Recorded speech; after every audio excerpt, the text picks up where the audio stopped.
Good morning or good afternoon to some of you who like to sleep in and get started a little bit later.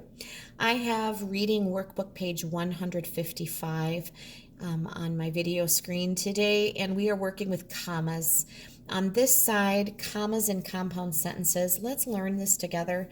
Let's see how we do. I'm going to save us time by not writing out everything. If you want to write it out, go for it. Some of you love to practice your cursive.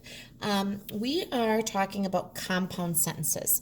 A compound sentence is a sentence made up of two complete sentences. That means it's made up of two sentences that you could separate and have them be all by themselves, all right?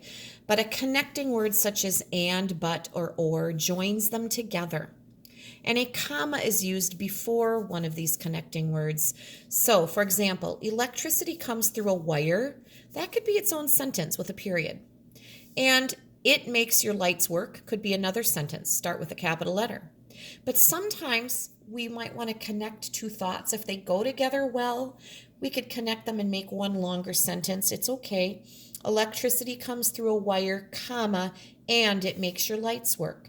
So and is a good choice for a connector word there, and putting that comma before the and is how we do that. Now, that doesn't mean we want to connect everything in our lives with commas and keep going and have those run-on sentences that are so easy to do, and sometimes they're a hard habit to break. But sometimes when we want our writing to sound more grown up, we can connect a couple thoughts that are similar that would make sense to put together. So let's see if we can put the comma in the right place here. Magnets can be used as decorations, or they can be used to make electricity. Now, magnets can be used as decorations, could stand all by itself. But we're connecting it with the word or. So if we just simply put that comma in right there, we have a nice compound sentence. Make sense? Let's look at number 2. My favorite subject is science, and I can't wait for the science fair.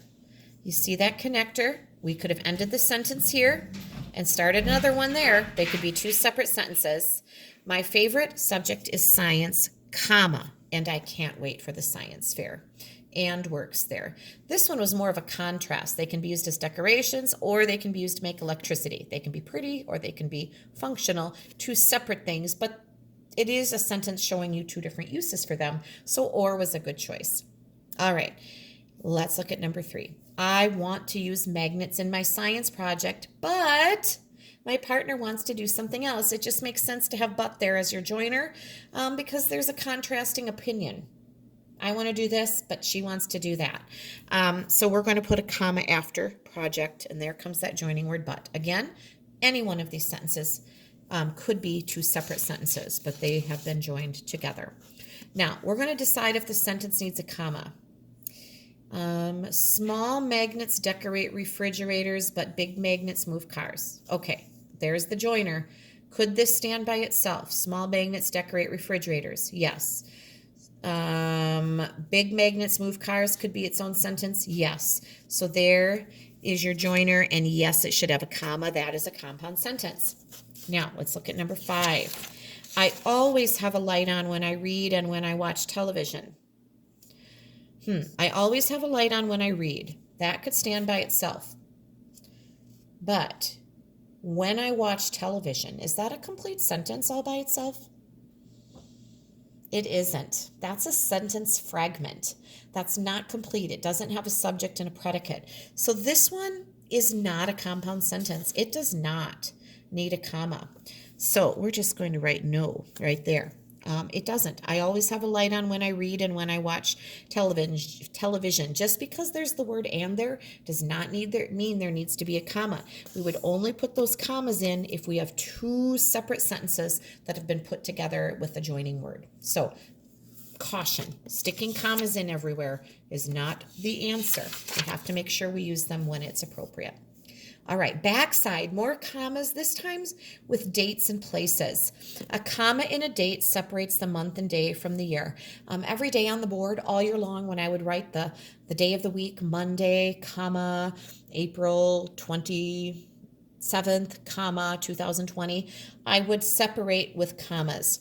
And that's because those numbers get confusing if they're not separated like that. A comma in a place separates the city or town and its state. So I am driving to Madison, comma, Wisconsin, or I will get there on December 2nd, comma, 2008. You want to put the date and the number, the year separate with a comma.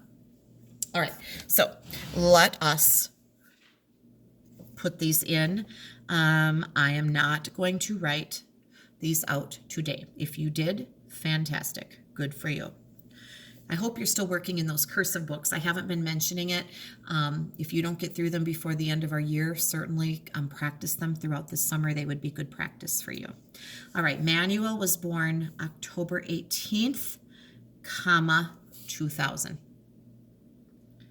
Right after the date, before the year. Manuel and his family lived in Albany, New York. Now, New York is a state, and Albany is the city. So we would add that comma there. His family moved on June 3rd, 2007. We have to get a comma between the date and the year. They moved to a warmer climate in Dallas, Texas. Dallas being the city, Texas being the state. We need to separate there. Manuel has a sister who was born February 20th, comma, 2004. Those are pretty simple. Now, I have a feeling you're going to see these on your end of the week test, so just pay attention to the details and how we're doing these and not just, kind of copying what I'm doing, making sure you're thinking about this. All right. Fill in the correct date or place to complete each sentence. Now, you get to add in whatever you want. So I'm going to actually write these in cursive. I'm going to answer my own answers, but your answers would be different. But we are putting commas in where they need to be. I was born on August 18th, comma, 1970. That is a true story. I have been to blank blank. Well, let's go with a city in Wisconsin. This is somewhere I have been. I have been to Madison, comma, Wisconsin. Madison is Wisconsin's capital city. It's where the Badgers are, right? University of Wisconsin in Madison, down in the southern part of the state with a comma. I live in, and I'm going to write Bruce, comma, Wisconsin. It's good to practice our state name too, but you do not live in Bruce, so you are going to need to practice your town.